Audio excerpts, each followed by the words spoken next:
Hi everybody, we're just going to wait for a few more people to join and then we'll get started.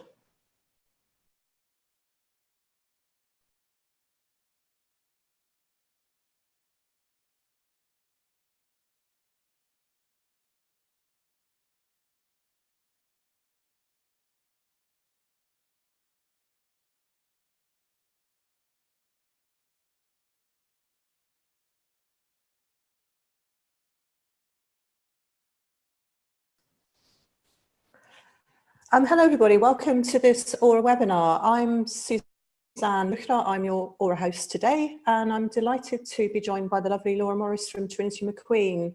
Hi Laura.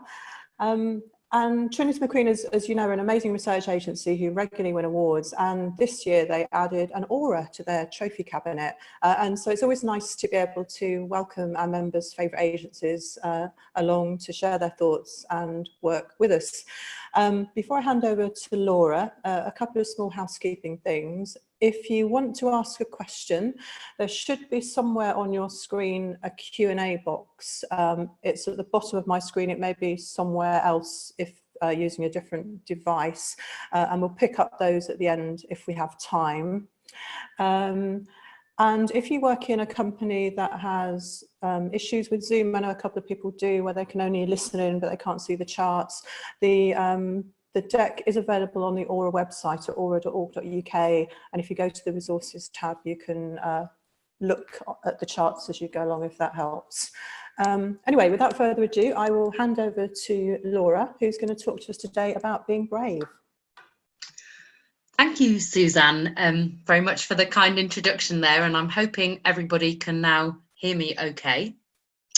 It's a real pleasure to be doing this webinar today on what I hope is a topic that's really relevant to everybody who's listening in. And certainly from what Suzanne's been saying, there's been a really fantastic sign up to it. So it's great to know that it is something that resonates with many kind of client-side insight researchers. So I will just move on to my next slide, if I can.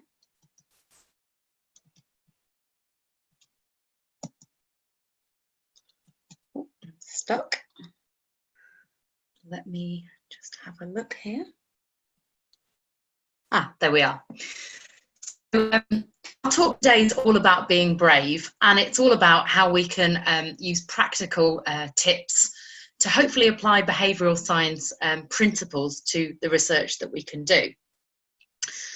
And before I suppose, get going on my talk, I just wanted to briefly start by saying a few words about Trinity McQueen, because I think that will hopefully set the scene for you all in terms of the angle from which we come at behavioural science as an agency.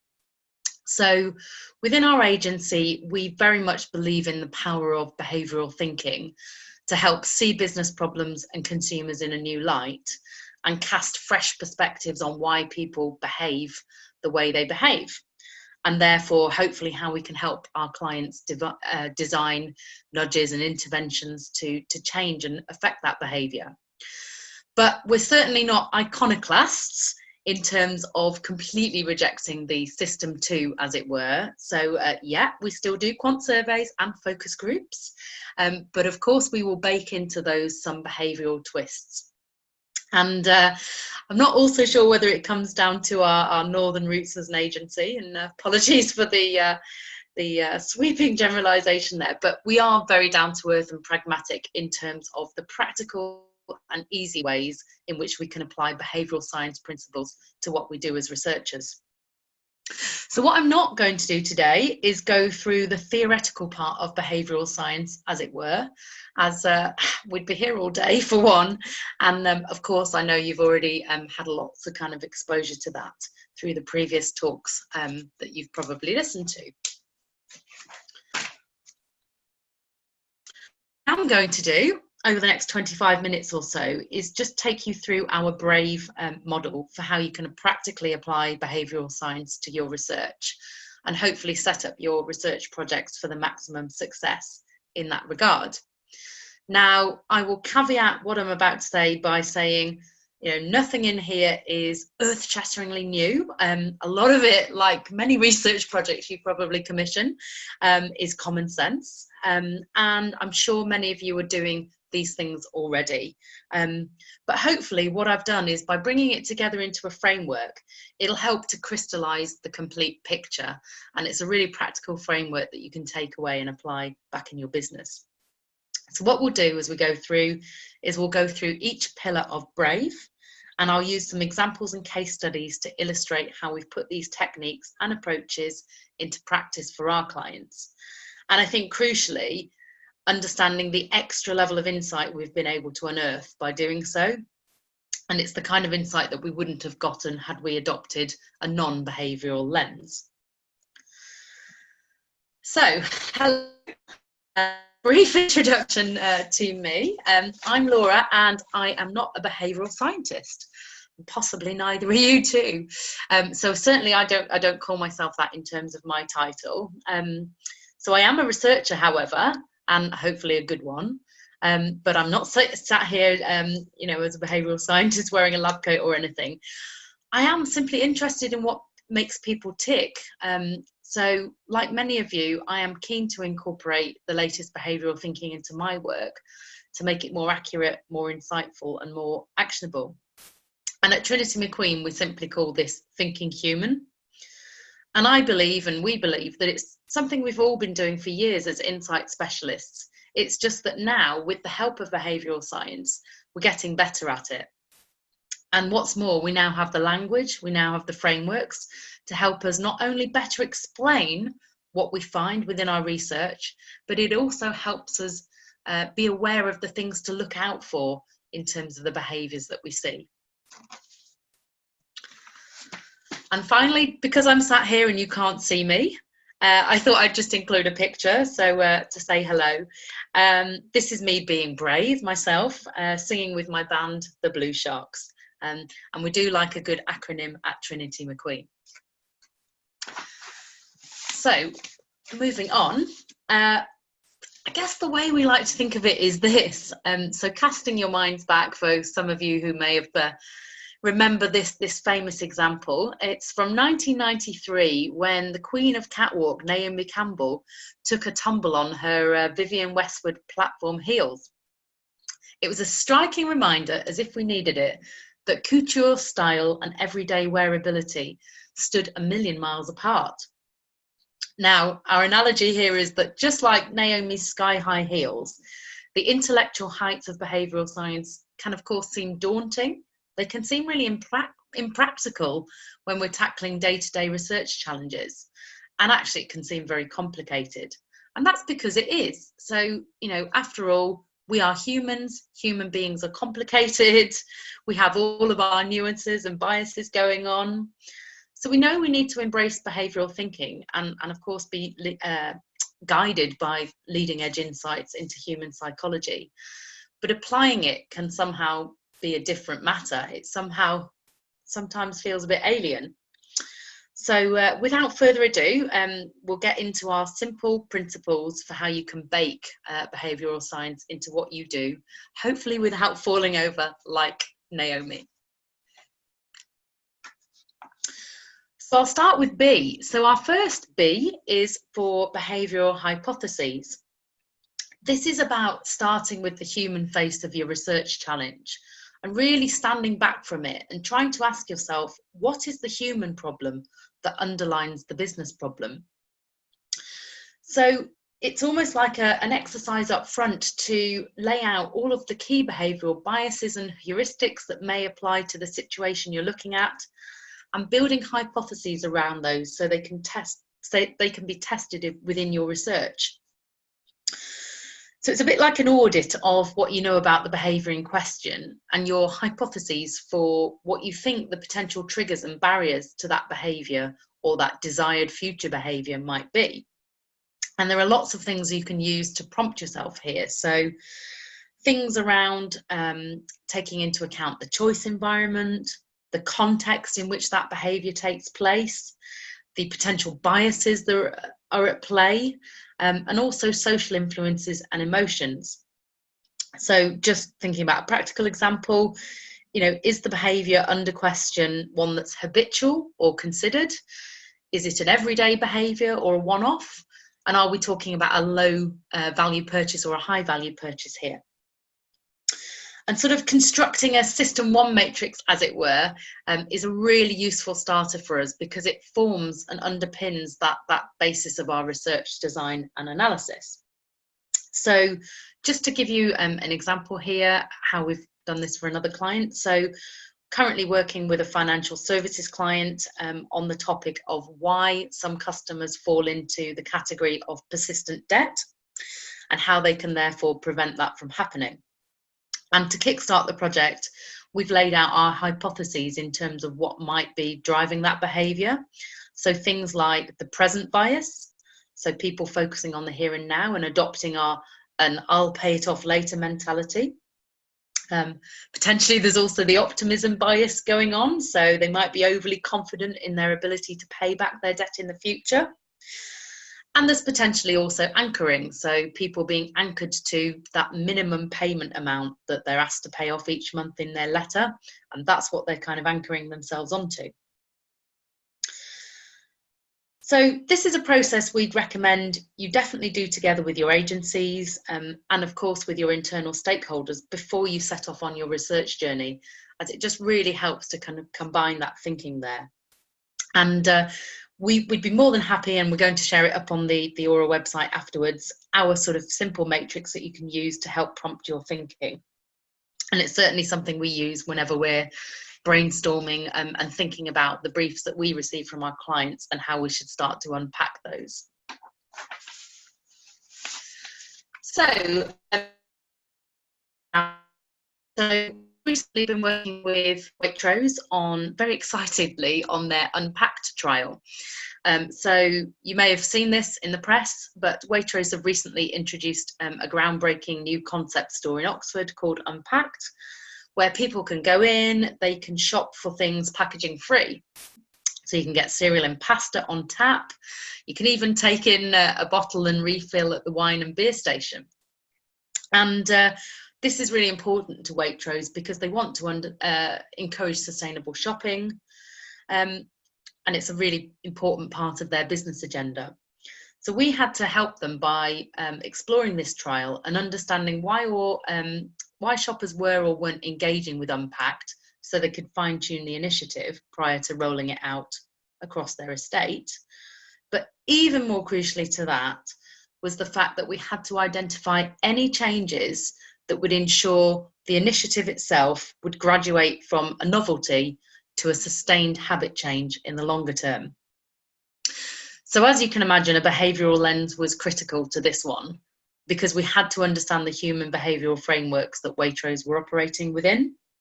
And so we started with a series of hypotheses to test to reflect key behavioural factors. So for example, we hypothesised that whilst people would be happy to shop in System 2 mode at the beginning, as they were getting used to the change, and of course, in the beginning, it had a huge novelty and excitement factor about it and lots of buzz. We also knew that for it to break habits in the longer term, it would ultimately need to be quick, easy and effortless to shop. So we went into the research looking out for the friction points with the aim of identifying, the easy defaults versus the aspects of Unpacked that were going to be taking a lot more effort. And from the very beginning, these hypotheses helped inform where and when and how we observed people, what we watched and looked out for and what we asked them, our interpretation of what we found, and also what Waitrose would be able to do with it. So for example, we knew we had to observe. That was critical. We had to understand those friction points in terms of the fixture layout. So seeing people maybe missing the weighing scales because they wouldn't necessarily tell you they'd struggled to find them. We also had to get past the buzz and hype of people's social desirable answers and the initial social proofing that was obviously going on in the first place. So we had to do the research over an 11-week period to get past that buzz, if you like, and their initial rational System 2 kind of behaviours and reactions to it. So we saw very much in the beginning that people were still, having to remember to bring their own shopping bags and containers, for example. So we had to do it over a longer period to let the trial have time to bed in, so we could hopefully see some of those more habitual behaviours. And the resulting insights from this piece have really helped Waitrose understand how they can sustain behaviour change from Unpacked by understanding which nudge tactics will ultimately change shopper behaviour the most effectively over the longer term. Now, one store may be a small step for the planet, but hopefully it's a potentially big leap for future plastic-free shopping habits. So moving on, the next letter in our BRAVE acronym is R for real life. And this is about ensuring you create research conditions that tap into relevant in-the-moment mindsets and instincts. Because if you set up artificial test conditions, they will effectively create artificial choices. Decisions will become overthought and over-rationalized, or there's maybe such a lack of investment in them that they become arbitrary. And we know that this is so important. Context is, king in terms of unpicking human behaviour. We know different situations result in different decisions. So it's really important that the research that we do unpicks consumer choice within a realistic and meaningful scenario. And ideally that will be a naturally occurring real life one. And there's plenty of evidence out there of things going wrong when this isn't done. For example, there's the famous Tropicana example where they changed their pack design quite radically, but they saw a huge drop off in sales. And they'd failed to research that new pack change within the situation, store situation. And so people were missing it on shelf and they didn't capture that in their research. So in addition to human observation, as researchers, we have a range of smart techniques that we can use to capture those decisive real life moments as and when they occur.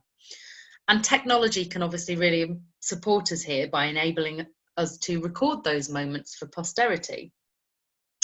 So we can use filming to show people the things that they do that they don't even themselves realise that they're doing. We can get people wearing wearable cameras, so we can obtain a shopper's eye view. We can, of course, use eye tracking to explore visual heuristics, i.e. the visual mental shortcuts and unconscious processing that they're doing. And we can use passive tracking, screen recording, and remote observation to capture digital behaviour, for example.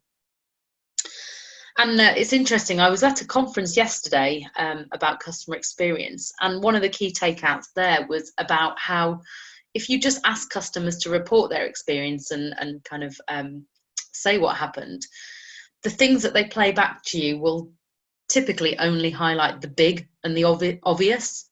Whereas when you truly do observational work, some of these, the minutiae of how people behave and interact with things really kind of come out. And so it's the types of things that they simply wouldn't be able to tell you about themselves because they're just not consciously aware of those behaviours. And I always refer back to a great example of a piece we did for Royal Mail a number of years ago now, where people were telling us that they didn't engage with direct mail, whereas in fact, once we put CCTV cameras into their home, we saw their behaviour, which suggested the opposite, in fact. And I guess the other thing to mention here is that, of course, the smartphone has really become the behavioural researcher's best friend here, because we can get people themselves to self-record these moments as and when they occur. And also, importantly, we can get them to do it longitudinally because context will change for many cases.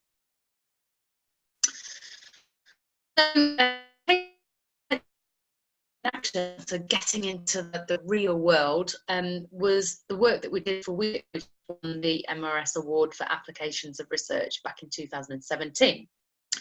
And Weetabix needed a really deep understanding of how the cereal category was being shopped in store to understand the tactics that they could employ to make cereal easier to shop and their brands easier to find and buy.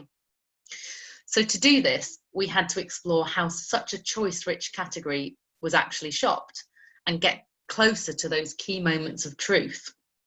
So how are people navigating that busy aisle, and how are they behaving, and what prompts and acts as barriers to their purchase decision? So inspired by the principles from behavioural economics, we triangulated a number of methods to evidence habitual System 1 shopping behaviour in action, and identify a set of interventions that would then drive behavioural change. So we set up in-store fixed cameras to actually capture, shopper behaviour at scale within the cereal aisle. We did shopper eye tracking as well to identify the areas in interest and influence. We also added our own human observation in terms of watching people in the moment and then intercepting them to kind of ask them about the things that they were doing. And we married this all up with a range of System 2 approaches as well. So there were accompanied shops, there were kind of in-depth interviews to surface their rationalised views as well. And the direct outcome of this research was a simplification strategy. So Weetabix realised that they needed simpler packaging to better signpost people to their brands, fewer SKUs overall, and fewer competing promotions. Because simply from our research, they realised there were a number of barriers making the category really difficult to shop. So all these interventions have made the Weetabix brands easier to choose and the category easier to shop. And it's ensured that Weetabix has increased their market share in a really competitive category. And I think, had we not done the research in situ, had we done it away from store, we just wouldn't have unearthed those insights. So it was a really important piece in terms of unearthing those things. So moving on, our next lesson in our program is A for applying experiments. And this is the fun bit for researchers. So this is where we take a test and learn approach. So we design tests around behavioural science hypotheses with the ability to isolate effects and draw clear confusions. So we know defaults are powerful, so people take the path of least resistance because to do anything new or different takes an awful amount of cognitive load. So familiarity fuels that habitual autopilot behaviour.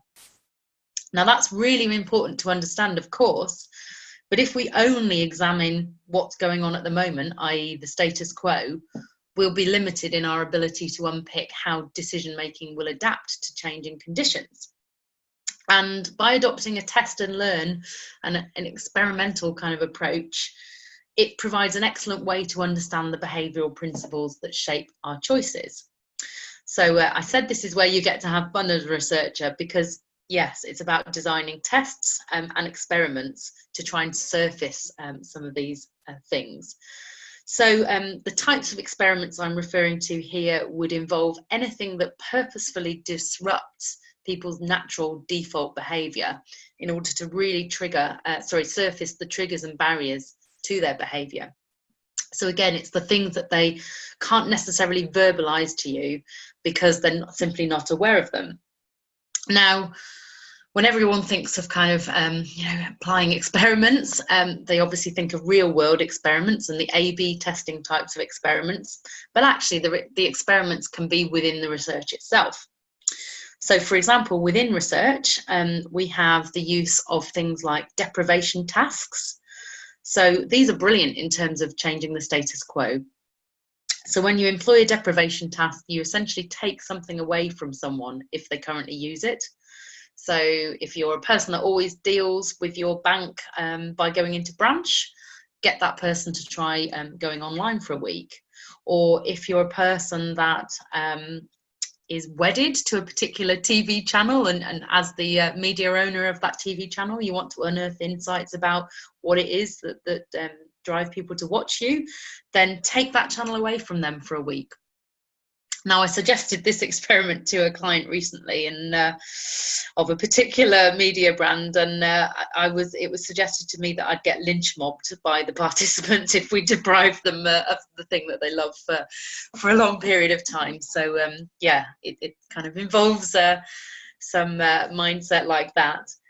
But we also have inundation tasks too. So an inundation task is almost the opposite of a deprivation task. So getting people to do something that they don't kind of currently do, or do that thing more often. So maybe we might get them to watch that TV channel more often than they currently do. Or maybe get some lapsed users to watch it to try and really surface what it is they miss about that channel, for example. So what happens when we experiment? So let's just have a look at some of the things that we've been doing. So an example, the experiment we've done recently for an FMCG client of ours was to evaluate the risk of them redesigning their pack. Now, it's a well-known top-selling brand, and getting any kind of pack change wrong, especially when you're a client who doesn't spend a lot of money on above-the-line advertising, and so really your packaging is your advertising in store, that's a big risky thing, because you can alienate your valuable loyal customers, and we don't want sales to drop. So they needed to be sure that current buyers would still easily recognise their favourite brand and continue to make this habitual purchase in System 1 mode. So asking shoppers just wouldn't cut it. Instead, we got them to act out. So we simply changed the design to see how quickly they could find their usual product. Yep, it's a monadic test cell. No questions. It's just behavioural metrics. It's fast, accurate and simple. And the results were really clear in terms of telling our client what to do. And I think I've used this example because I think we often forget as researchers that we can still experiment within good old quant surveys. The key is to make people do something. It's not about asking a question. So a timed shelf was used in this instance. But it could be simply framing an offer in a different way and testing appeal across different matched cells. So here's another example. So as an agency, we've invested in doing our own behavioural science experiments ourselves. So practicing kind of what we preach in terms of simple test and learn principles. So it's not big, it's not flash, but it definitely is illuminating. So this example was from the mobile phone contract market. And we were asking a match cell of people, and that example, which of the offers they would be more inclined to sign up to. And this example here uses loss aversion and defaults. So the default being we've already credited your account with an extra 5 gigabytes of data every month for the next 12 months. And the loss aversion being that they would potentially miss out on that because it had already been kind of given to them, and therefore by not going for it, it would be taken away.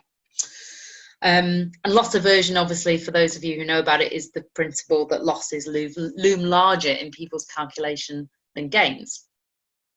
So it's surprisingly cheap and easy to incorporate behavioural tests like these into research projects. And to my point before about, yes, of course, you know, you can real world test, you can A/B test, but, you know, for some clients, it simply isn't practical to do. You know, changing point of sale material costs an awful lot of money and takes a reasonable amount of time. So sometimes you don't have the resources to do that, and this can be just as good in terms of a proxy. So moving on, the next letter of our brave acronym is for viewing, and it really is this notion that silence is golden when it comes to behavioural science-driven research. We need to remember to give natural behaviour space to breathe. So all of our human idiosyncrasies, our contradictions, and our plain daftness, to be honest, will be suffocated by a research approach that's too intrusive. And then all we'll get anyway is a polite and palatable version of what's really going on. So we're not saying don't ask questions at all. You know, there is a really important role, of course, for seeking information and explanation. And that's also a part of our skill set as researchers. But we really need to pick our moment when we do that, because what we don't want to do is influence system 1 behaviour by firing up the system 2 self-consciousness. So step back, stay quiet, and take it all in before initiating questioning. And it's about getting the balance right here. And remembering that the research bit is as much the watching as it is the asking. And I always come back to this example, but it's the same, you know, as a client-side researcher. I'm sure you get to go out to focus groups often, but, you know, that watching of body language, that looking in people's eyes and looking at their facial expressions, it's just as important as what they actually do say. So a case in point around this one of our clients, an electricals retailer, we recently worked with them. They wanted to understand why and how shoppers were purchasing from competitor websites and apps and what was influencing people. So we needed to capture natural, unfiltered behaviours. So what we did is we conducted remote unmoderated sessions where the consumers were screen recorded the process of purchasing, in this instance, a new vacuum cleaner. And then afterwards, we talked to them about the journey they'd been through. And the things we picked up from the observation work was just how important online reviews are. So people spent an awful lot of time looking at reviews and reading them. And this was especially true where there was a balanced mix of product ratings. We also saw how having too few reviews, so where there was only 3 ratings, for example, was quite a turn off. So people were quickly clicking away from those products to other products and competitor sites. And perhaps ironically as well, we also saw that some of the behavioural nudges that some of the retailers were using, so those sort of tactics they employ where they say, you know, there's only 3 left or only 4 products remaining, or you've only got 3 days until this deal expires. They were also acting as a bit of a turn off. And when we did kind of question this afterwards as well, and that was because those tactics were seen as simply just a sales tactic that kind of eroded trust. So yes, people can tell us this stuff as well, but actually seeing it happen in action is really powerful. And of course, you know, having it screen recorded to demonstrate that behaviour back to our clients is invaluable, because I do think in a lot of these cases, seeing really is believing.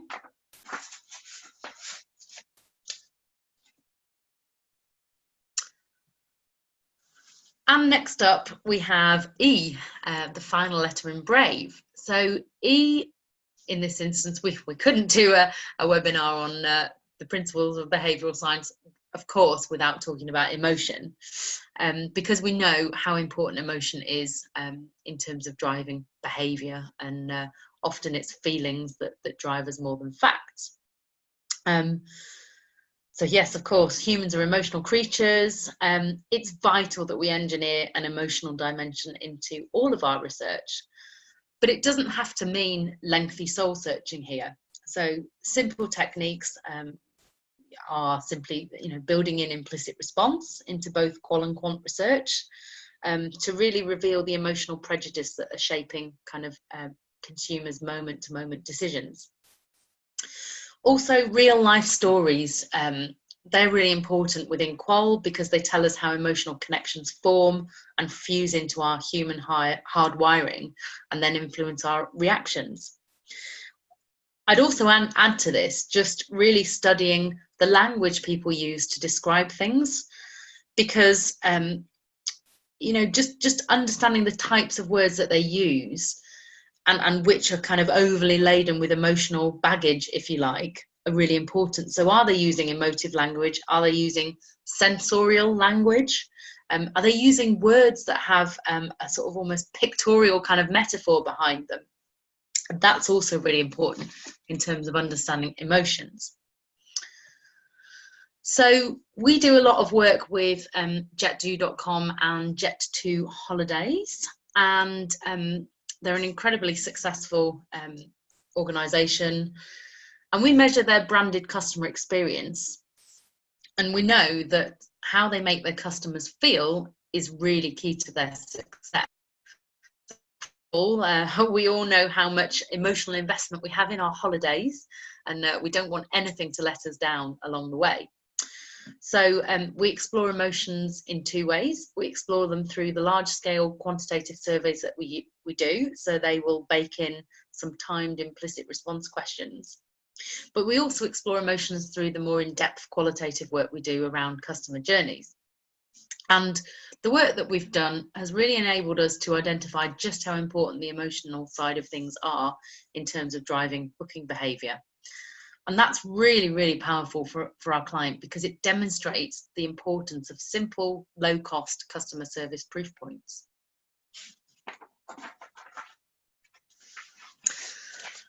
But just as we thought we'd come to the end of Brave, it's not all. So it's really important to us. We said this talk was all about being brave, but actually there's a twist, because it's not all about System 1, as you may have potentially been led to achieve. And a binary approach that devalues System 2 won't give us the whole behavioural picture. That's certainly what we believe anyway. So we'd add to that a final R, which is for reflection. So System 2 is also a valuable source of understanding, and it's really important to reflect on how we think. And it's the blend of both our autopilot and our considered decision making that really does give us that whole picture. So yes, whilst we may not be reliable witnesses to our own behaviour in many cases, it is important to understand how we think in order to appeal to our idealised versions of ourselves. And while some experiences kind of only live in the moment, many in fact, live in the memory. And so it's the associations that stick that can also drive future behaviour. And just thinking and continuing the travel theme here. So again, with a different travel client, we were looking to identify the critical service moments of truth in their customer journey to help them design better employee training programs. And we agreed with the client that, yes, whilst it might seem vital to capture passengers' emotional frustrations and delights as they happen, if we only do that, we could overly exacerbate the importance of some of those interactions if we only measured in the here and now. What we also needed to do was consider their post-holiday reflections on what they remembered as being important in terms of customer service. So it's that analogy of, whilst everybody hates lengthy queues at security, it's actually perhaps the smooth flight and the welcoming hotel experience that they ultimately care about and that sticks in the memory. So reflection is really important. It's ultimately about triangulating a multitude of approaches to arrive at a more informed, well-rounded set of insights. And this means System 1 and System 2.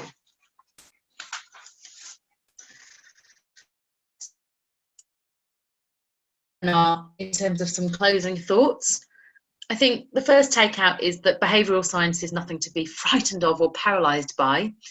I think as researchers, we've been doing a lot of this stuff already for a long time, and many of the tried and trusted methods are still relevant, albeit with a few twists. And by being brave, we can help to surface insights we wouldn't have necessarily got to otherwise. However, don't throw the baby out with the bathwater when it comes to System 2, as that's just as valuable. I think the key is to be pragmatic, looking out for the right balance of System 1 and System 2 in terms of the approach that you take. So, for example, if it's a System 1 decision that you're looking to explore, so for example, a habitual FMCG purchase, then you'll probably use a balance of more System 1 methods and less System 2 post-rationalisation. But as that travel example hopefully highlights, we would leave System 2 out at our peril.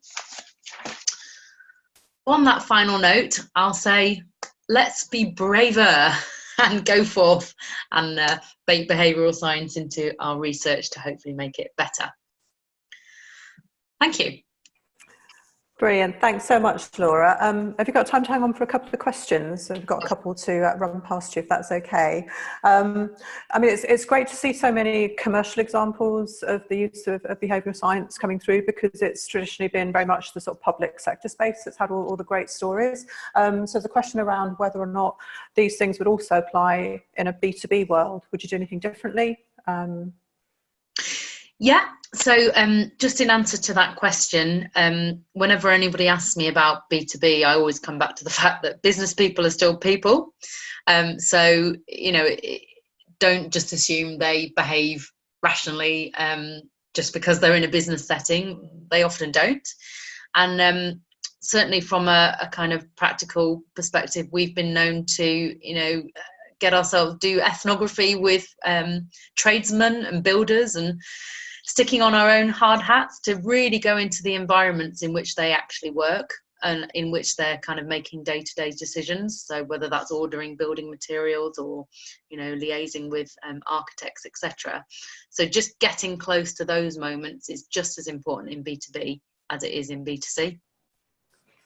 And actually on the subject of ethnography, someone's asked, how do you actually go about analysing the fixed camera footage that you get? Do you have technology that helps with that, or is it still a very manual process? Yeah, that's a really good question. So it depends on how much you collect. So yes, there are, of course, if you're collecting hours and hours and hours of footage, there are tools out there that can help you kind of analyse that at scale. But we would always combine that with some human watching back of things as well. Because I think it just adds a layer of insight that you don't get through using kind of automated methods. So yes, we'd use a combination of both, depending on how much footage the project collects. I think one of the things to say actually on any kind of observational work is you don't actually have to observe for that long to get a decent quantity of behaviour to analyse. So in that serial example with Weetabix, for example, I think those cameras were probably set up for a couple of days overall. So yeah, it doesn't need to be weeks and weeks and weeks of kind of footage. It's a bit like user testing, isn't it? If you capture 90% of the issues quite quickly, and you just then work on the long tail. Yeah. I think we're about to run out of time, so we'll probably wrap it there if that's okay. But a huge thank you to everyone who joined the webinar. Hope you found it as interesting as I did. And of course, a massive thank you to Laura for sharing such a great presentation with us. Lots of really practical takeouts, which is what Aura members absolutely love. The playback should be up on our YouTube channel in the next day or two. And as I mentioned earlier, the charts are available on the Aura website. Apart from that, just to say the next Aura event is on the 19th of November. We've got a really fun day planned around customer centricity, including access to a couple of insight tools that I don't think have been available to all members, certainly, and one which has been created for Unilever that we can get our hands on and take away with us. So if you haven't already signed up for that one, it's 19th of November in London at the RAF Club. So apart from that, hope to see you there. Thanks again to Laura and for everyone for joining, and hope to see you at the next one. Bye for now. Thank you.